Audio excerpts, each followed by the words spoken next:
Hey everybody, this is Max Keeler from the Motley Fool. We're here today in our Fool 24 series. We're interviewing one of my favorite companies, Range, with CEO Fahad Hassan. Welcome, Fahad. Great. Thanks for having me. Absolutely. Why don't you first give us just a little bit of taste for our members, what Range is, and a little bit of background. Yeah. So Range was started about 5 years ago, almost to the month, so January of 2021.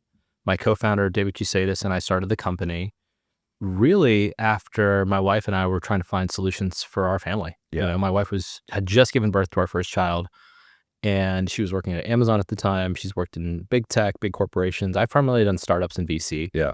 And so our finances are very different than I would say, a traditional W-2 worker that just goes from job to job. And one thing, to get really detailed, one thing I've been doing for about 10 years now, long before I met I guess we've been together about 10 years. So maybe even before that, as soon as I had any kind of wealth or money to my name, I would send an email to my sister and her husband, my brother-in-law, who's an attorney here in New York, the week between Christmas and New Year's. And I'd say, hey, here are all the financial moves I made. Here's the startup I joined. Here are the options I bought. Here's what I sold. And if anything happens to me, boy, I didn't have kids at the time. I didn't have, family, a single guy. Yeah. This is what you need to do. And I kept doing that, and the wealth, grew and grew, and sometimes it plummeted, but sometimes it grew. And then when I got married and had a kid, or was about to have a kid, my wife was like, this is untenable. You can't send an email once a year with all our money. And so that really sparked the idea for Range is my wife was integral in helping David and I in the fall of 2020, peak COVID, as you recall. We were looking my wife was like, look, I don't care what you do, but we need a will. So if anything happens to us, we need to know our child is taken care of, very motherly, makes a lot of sense. And so as we started interviewing estate attorneys, they basically said, look, your finances are fairly complex. You guys should talk to wealth advisors. And my wife and I interviewed a couple of wealth advisors locally in the DC area where we live and where Range is headquartered. And we also interviewed some big banks, UBS, JP Morgan, Private Client Services, not wealthy enough for Goldman, and just learned, honestly, for the first time in my life, what the field and the industry is like. And as an entrepreneur who's built companies for, now 20 years, it just was ripe for disruption. It's like, holy cow, the pricing is busted. You haven't changed this in 100 years. Are you kidding me? That stood out to me. The technology, the way they interacted, these guys considered themselves technical because they got on a Zoom call. And I was like, okay, now what, Right. And I remember meeting after meeting, everyone would say, please email us all your account statements. And my wife and I, the average Range client has 22 accounts, by the way. Yeah. It's a median number. We have some clients with 80 accounts, which sounds crazy at first when I say that, but Yeah. two income household at the time. You're talking about retirement accounts from 3-4 jobs, so 3-4 accounts. Yeah. Fidelity, Vanguard, Schwab, checking, savings, credit card, mortgage, real estate, crypto, Robinhood, E-Trade. Yeah.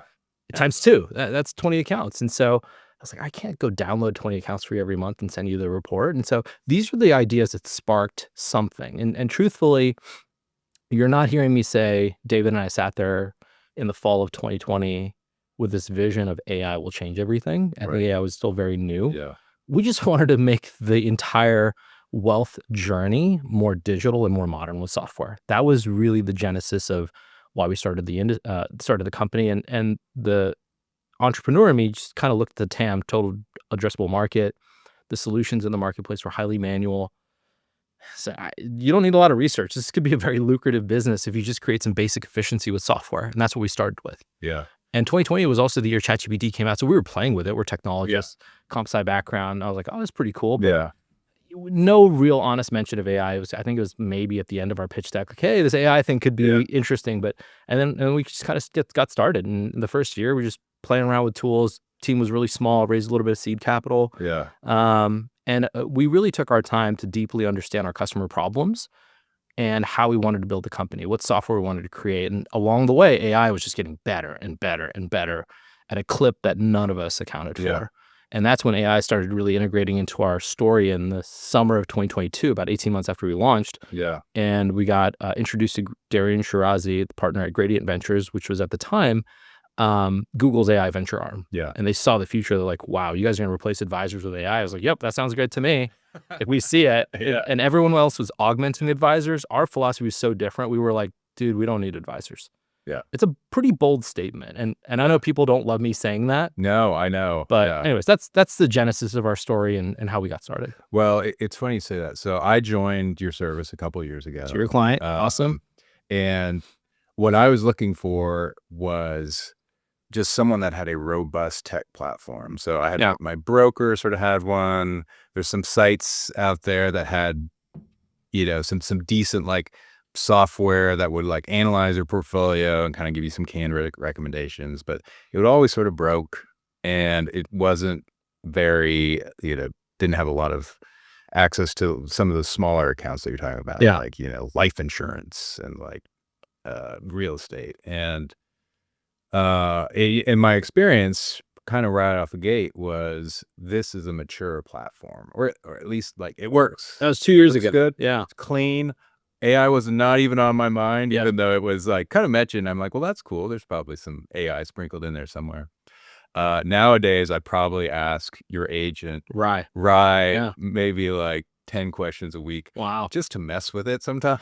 That's okay. That's kind of nice. Is like, I know I'm not like, I don't have to set up a meeting and like have kind of, what do I want to do and why, and even waste someone's time on some of this stuff. And so, I can see where you're going with it. And I've been a happy customer definitely for 2 years. That's great. So. I did not force him to say that, by the way. No. Yeah, this is completely, yes. Let me counter that, because people might be skeptical. Yeah. I really don't know what you're about to say, but yeah. What would you, as a customer now for a couple of years, you're talking to the founder and CEO and others in the room that control what we build. We get customer requests honestly every few hours at this point, which is awesome. We're servicing almost 6,000 clients, which I'm really happy to say. What do you want to see us build next? If you could see us do one thing in the product next, I love hearing product feedback. I have no idea what you're going to say. I'm so curious. Like, what's exciting? You're like, hey, build this. This is my opportunity. Yeah. What would you have us build? Well, so one of my previous jobs, I was a mobile app developer. And I do feel like some of the tools could be expanded with an app structure. And just in terms of like interactivity potentially, and a little bit more around like different tool ideas. So you want like a playground in the mobile app to like maybe mess with retirement scenarios, life insurance, versus like waiting for an advisor to give it to you perfectly. Yes. So let me just kind of play with it. I don't need a perfect plan every time. Is that fair to say? Yeah, and it's less about sort of like chatting back and forth, and it's more about interacting. But again, it's you guys already provide so much opportunity for experimentation. And so it would just sort of be like, what's the next level? What's the next level of that?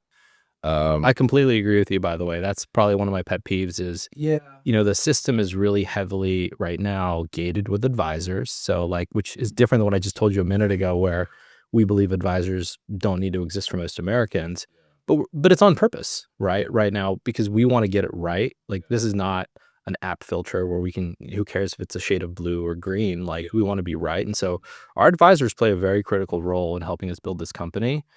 And we're going to release more and more self-service tools this year, which I'm super pumped about, where you can just ask Rai, like, hey, build me 3 different scenarios. How does it look? And it has all your data, and then you can mess with it. And what I'm really excited to, well, maybe I shouldn't say before we build it, but we're going to launch some stuff soon that I'm really excited about on AI side. I'll pause there. Now people have to sign up. We're going into uncharted territory here. It's great. One question I had for you guys was, it's interesting that you're seeing the software industry, like, it's in the news right now. It's sort of like the death toll a little bit of the software industry. I'm thinking of companies like Salesforce. I'm thinking of companies like even Intuit, and just sort of the list goes on. And it becomes like, what starts to become the differentiator? Like, what's stopping someone else from doing kind of exactly what you're doing. Because it's going to be like AI is going to be pretty available to most people. And so it's like, well, we have an AI advisor too. Yeah. That's a great question. I would say nothing truly would stop someone, right? I'm trying to put myself in the shoes of someone who isn't the CEO of Range. Let's say I'm just an entrepreneur. I'm observing this happening in the wealth category. I would attack it. So number one, I think it's really important for people to understand there isn't going to be one winner. The category is so large. We're talking about managing money for all humans in every different way forever, right? And so if you look at the landscape today, there's a reason why you have Goldman and JP Morgan and Citibank and Credit Suisse and Capital. Like the list is endless in terms of all these banks and providers, and you have creative planning, LPL, Marriott, Mercer, Schwab, Fidelity. They all exist. And they all work. There's because enough room. Tons of room. And so I think there will be multiple winners in different ways. People pick different products. Let's say Nike versus Under Armour, right? Just brand preference sometimes. And I think we're going to see a lot of that. I do think you're right. That brand is going to there's going to be revenge of the brand a little bit. And then you think about like cell phone providers as an example, right? Why do people have Verizon and AT&T and T-Mobile? It's the same iPhone. It's no different. But all 3, 4, 5, 10 providers can coexist and survive, and they're all trying to differentiate. So it really comes down to differentiation in the product experience, in my opinion. It's like we're not building the underlying LLMs right now, right? So that is I think, a commoditized layer at this point. We're trying to build incredible application interfaces on top of it. And, it's on us to constantly innovate and keep up with like the latest trends in a meaningful way, in a way that our customers really understand. And that game is always changing. It's never static. And you clearly have a big first mover advantage. I hope so. Which is going to be nice. It seems that way. For sure. Very cool. Now one thing you mentioned is, let's go back a little bit to the financial planning industry. And right now it's probably for the privileged few generally. Talk to me a little bit more about kind of how you see that changing. Like, I think financial planning and financial services that have historically been reserved for the wealthy, technology creates an even level playing field for everyone, right? So it's just a pricing function. Here's the other thing is, if you are, 21 years old, right out of college, you're paying off student loans, most likely, you should use a budgeting app. You don't need a wealth advisor, candidly. You might need a piece of advice or two. Hey, max out your 401k, pay off the high interest student loans first, things like that. But like, you're not doing complex estate planning. You don't have money to invest, probably, things like that. So like, we have to create product experiences for different generations of people. And I think if you think about it like that, you can go all the way back to like kids in elementary school, honestly, because financial literacy is not taught in our schools, which is a huge problem. Americans are in constant debt because of it. So like, I imagine a world where, we're creating free products for consumers as young as 8, 9, 10 years old. I remember when I was in 3rd grade, this is, long, long time ago. I still remember it. Capital One, I'm from Montgomery County, Maryland, came to our school and they opened up savings accounts for all the kids. And we put $5 in, and every week the teachers would take a check and deposit the money for you. They had some program. And it was $5, $2, whatever you could afford, you put it in there. And that was my first banking experience. And I had Capital One through college because of it. I think I still have a Capital One account. And so that's just the power of like starting early and building products and services for different generations, people with different needs, things like that. So it's going to be fun to see it all evolve. That resonates. So both our founders, Tom and Dave, their dad got them in on investing at a very young age, and kind of conceptualized it as like, hey, walking down the aisle of the grocery store, we own a little bit of that company. And we own a little bit of this company. And it kind of changes the whole, like, oh, that's, see these Fig Newtons? Where we own a little bit of that. My mother was the same way. She was, I was raised in rural Montana, but she was into the stock market. And so we got an Apple computer, and she's like, we own a share of this stock. Like, we own this. And I was like, oh, that's pretty neat. And it changes, like, those simple interactions change It's going to change your whole all the time. trajectory. Yeah. I think what we're seeing with AI that's interesting is the pace of change and innovation is unlike anything I've ever seen before. My God. And you were talking about, you Yeah. took some time off in the fall and you came back, it was completely different interfaces you're working with. 10 weeks later. Yeah, it's crazy, Yeah. man. It's I think that's been the biggest surprise in building this company Yeah. is we did not anticipate how fast these AI models would get better and Yeah. better and better Yeah. at the clip they have been. And it's forcing us as innovators to think differently about how we build this company. Yeah. I'm not sure everyone's doing that, honestly, but we are. We're like very well aware of the technology and the advantages it gives us, Yeah. as well as the disadvantages, I would say. But yeah, like that pace of innovation is unlike anything I've ever seen before. Like Yeah. the closest proxy for me in my life has been mobile phones when they came out in 2007, Right. 19 years ago, 20 years ago. I remember standing at the Apple store in line at 4:00 in the morning. I was one of those people that like got one of the first iPhones. I'm a geek at heart. So I drove to Radford, Virginia and stood in an Apple store at 4:00 in the morning, got the first iPhone and I held it. It was like, holy cow, this is going to change everything. And new apps started coming out, but it was every few months. Like with every few months, maybe every like once a year, you'd see like this massive drop in the iOS platform. Yeah. And it got better and better, but it was like a year or two. Yeah. It wasn't like every like 4 to 6 weeks. Yeah. Is what we're seeing with the AI Yeah. innovation. Yeah. It's hard to kind of wrap your mind around the implications. Have you thought much about like, beyond finance? Yeah. Like other institutions, education, government, the whole thing. Like, I'm curious if you've had any thoughts on like, are there going to be any like major shakeups or anything that I think there will be major shakeups everywhere. yeah. I try not to think about it, honestly. Not because I'm scared, because I'm just a very curious individual when I'm an entrepreneur. So Stay focused. I know if I start worrying about things with AI in the education world, for example, where I spent 10 years as an ed tech founder, I'm going to want to attack it in healthcare and medicine and transportation. And so there's so much that could be done. And people are working on things in all these categories. Yeah. I think the thing that will slow down AI innovation, honestly, and I don't know who said this, but I heard it somewhere at some point in the last, I would say 3 years, it might have been Elon, but like, even if we have cutting edge AI, the infrastructure and the physical world around us isn't set up to support AI. Yeah. Right. So you think about like robots that he's creating. Well, why do they look like humans with fingers and stuff? Right. Aren't there more efficient ways to create robots to do tasks?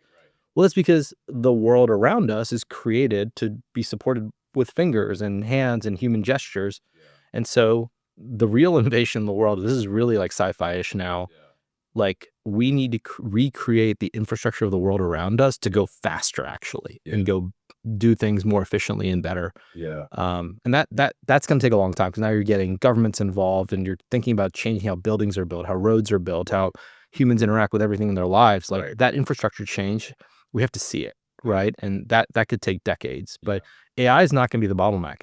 Actually, I don't think it is at this point. I think it's the infrastructure around it. The world around us is not built for AI. Yeah. And I think there's going to be a lot of opportunity for entrepreneurs to start building that world. And that's more exciting to me than just tackling a verticalized space like healthcare or education. Yeah.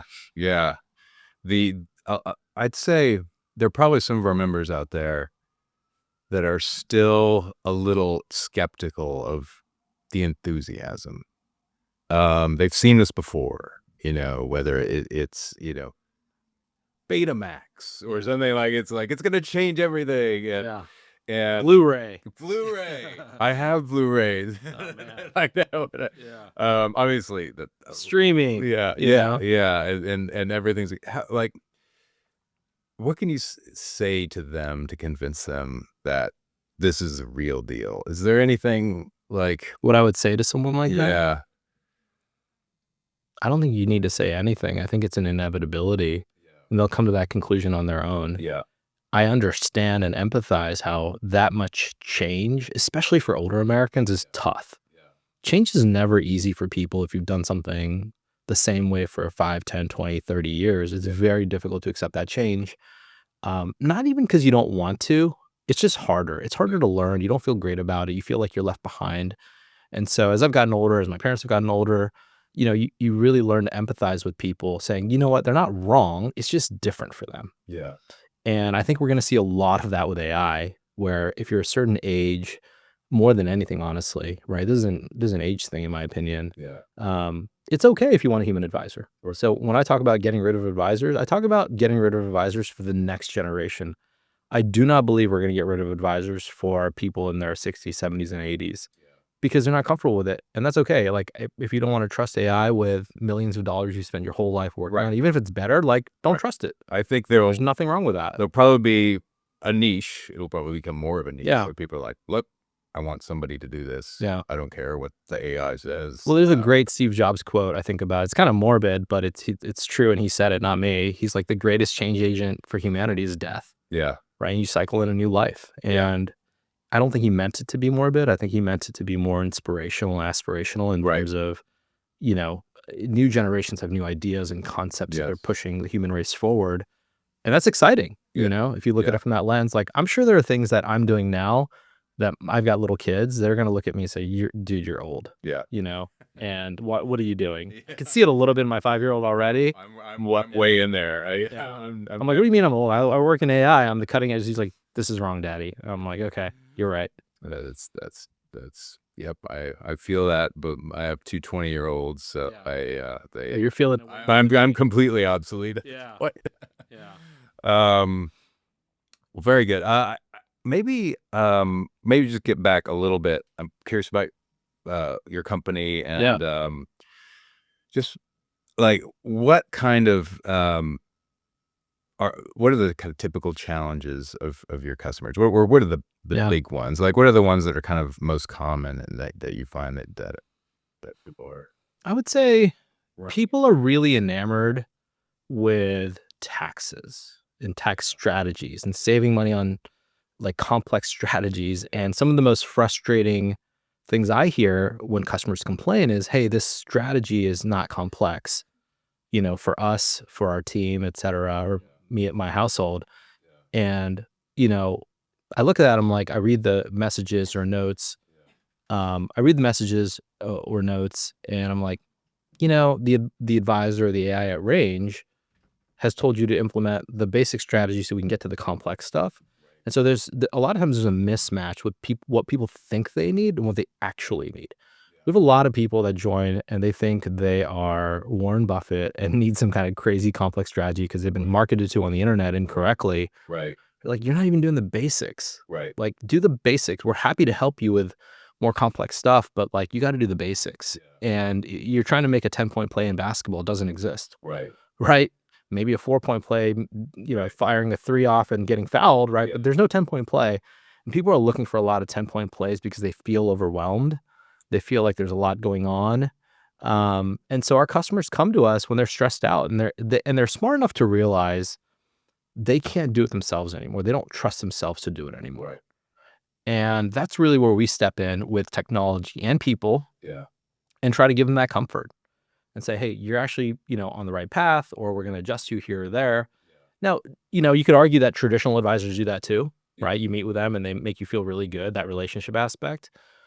That might work and works well for the initial interaction. But I think beyond that, it's really slow. It's painful. And the world we live in goes so quickly. Like, markets are moving by the millisecond. The ups and drops are up and downs in the market are crazy fast nowadays.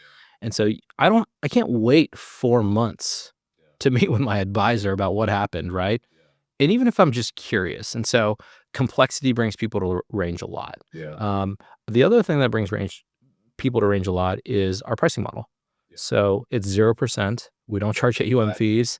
And if you remember the genesis of Range, one of the things I looked at, I was like, why is the pricing the same? It's been the same in the 90s, 80s, 70s, 60s. This is ridiculous. And clearly someone's making money here and taking advantage of others. And most advisors nowadays also just put you in index funds and park it and say, don't touch it. Right. And that's what we pay them 1% for, is to call you twice a year and tell you to not touch it. Why are they getting compounded fees on that? Maybe some rebalancing, but honestly, most of these platforms are rebalancing autonomously already before AI. So these advisors are literally doing no work. in my opinion. Definitely not 1% worth. And most of them have minimums, $500K, $1 million, which most Americans do not have. And so now you're getting paid $10,000 to be parked in, let's say, the S&P 500 year after year, which compounds. Right. For what? Like, They what do else a are good you job getting? of hiding that fee too, where it's not like you're like writing them a check. It's just So it's buried in the forums, or it's pulled out of your accounts, and they may say we've disclosed it. You know what you're getting yourself into, which is all factual. And look, I also don't want to make it sound like every advisor is nefarious or evil or bad. It's absolutely not the case. These people are trying to help others with their finances. I think most advisors genuinely want to do that. However, the models they work in, the companies they work for, the systems they're involved in are broken. They're fundamentally broken. And our customers realize that, and they're like, I'll park myself in the S&P 500 and get your advice on rebalancing included in a fixed fee SaaS model. That's worked really well for us. My dream is to keep reducing our prices. Yeah. You know, that's how we make it more accessible. Right now, we go after a very complex, high net worth individual, but like, we're going to keep dropping prices as we scale the business, because that's what technology allows us to do. And I'm excited to do that. It's a little bit like the Tesla model of like starting with the higher end and kind of working your way down. That's right. And using that to kind of fund the next. Yeah, because the lower price products we'll release will be less complex, because you need less, right? If you're, let's say, 29 years old, and you're thinking about getting married, you're thinking about buying your first house, but you haven't actually done it yet. You might be on your second or third job. You have 100K in a 401k.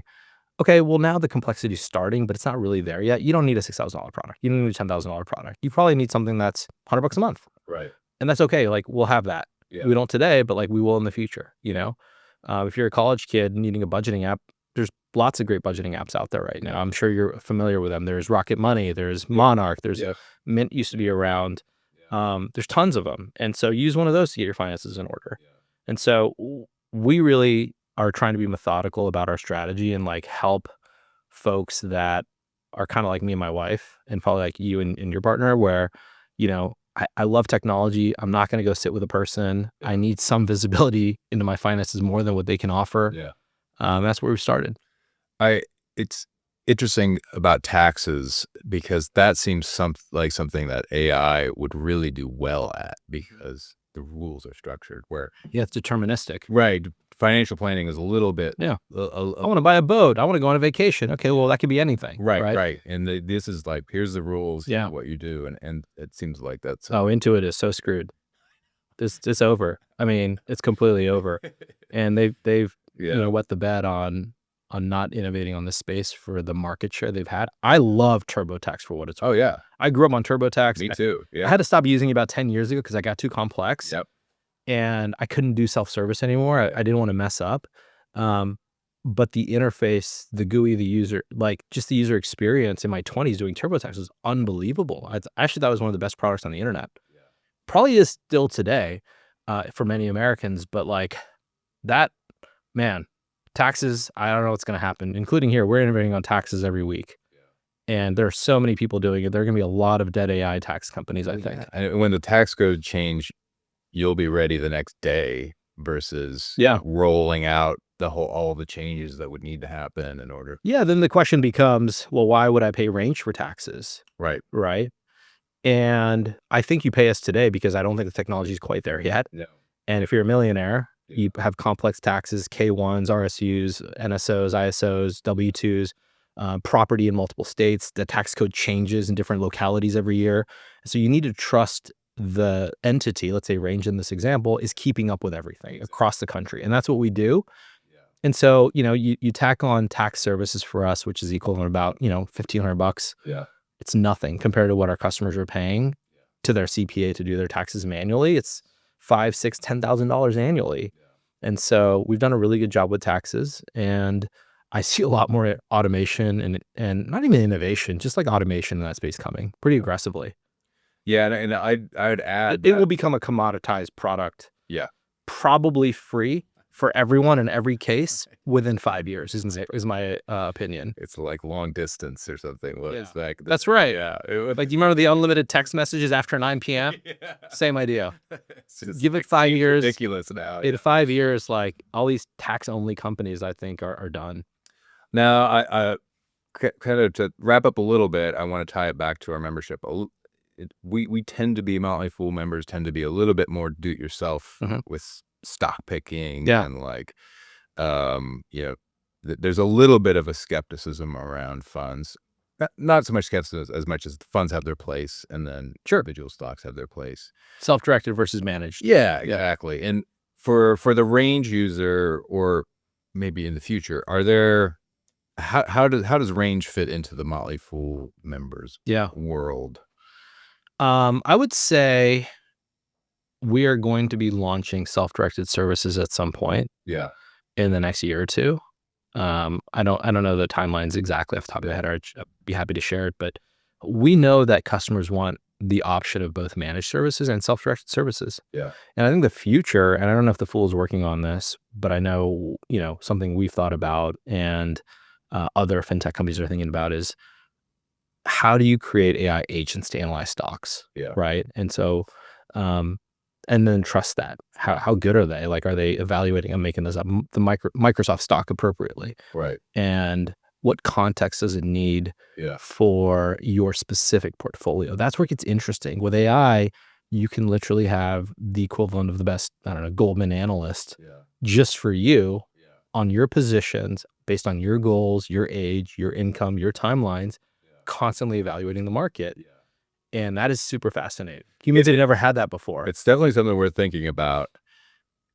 This is kind of my own opinion, but the interesting thing about the market is the actions of the participants change the outcomes. And so it's, we saw that with Robinhood and the meme stock craze. Right? Like it's not like the weather where it's like it's very complex.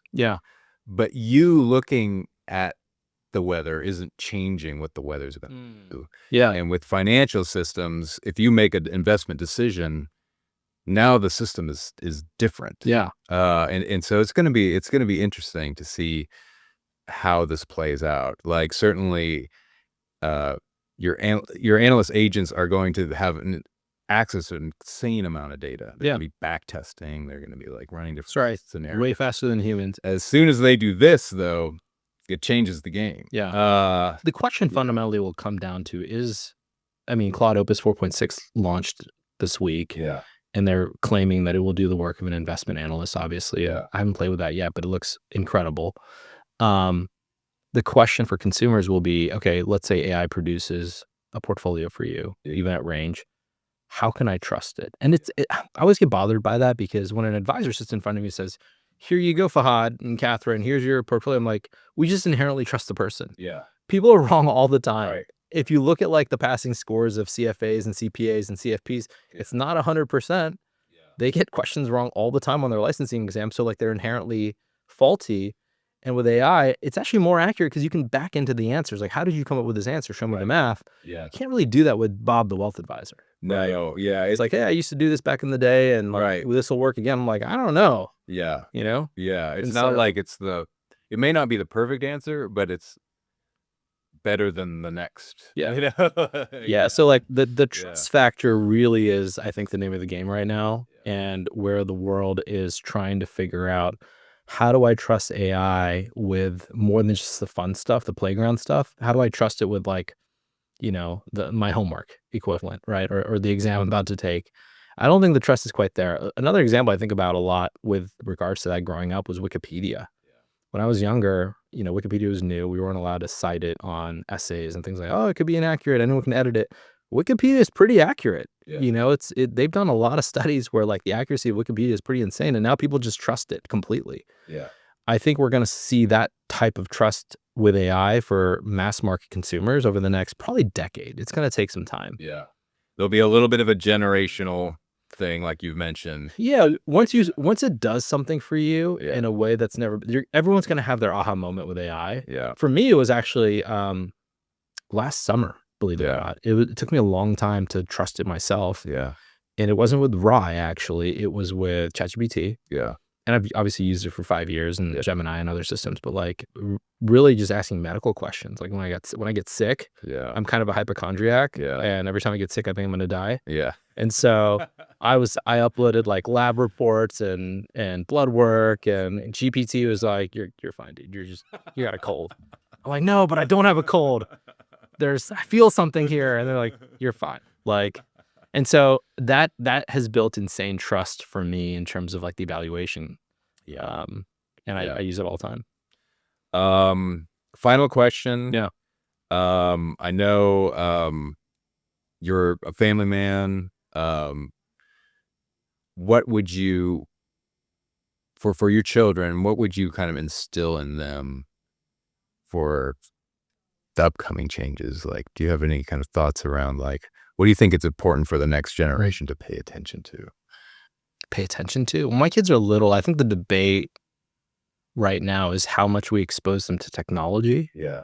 Right? There are a lot of parents, I'm sure obviously you've got older kids, so you've gone through this over the last decade or two. Yeah.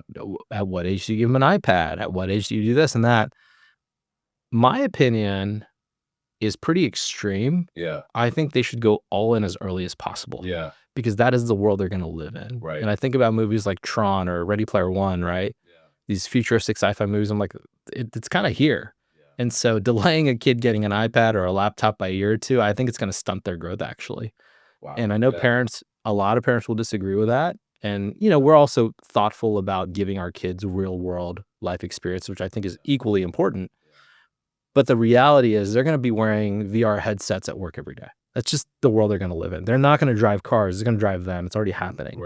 Right. So the infrastructure is changing around them. So if I want my kids to be highly advantaged in a technical world in the future, I'm not going to change that world. Right. It's happening. So the biggest advantage I can give my children is let's lean into it before other kids do. Yeah. Because I want you to stay ahead of the curve. That's a personal opinion. No, absolutely. I'm not sure my wife agrees with that. She's a technologist as well, for what it's worth. So it's finding the right balance. Yeah. Right? My wife and I have had similar conversations, and it is exactly that. Yeah. And it all works out kind of better than you think it's going to work out. Yeah.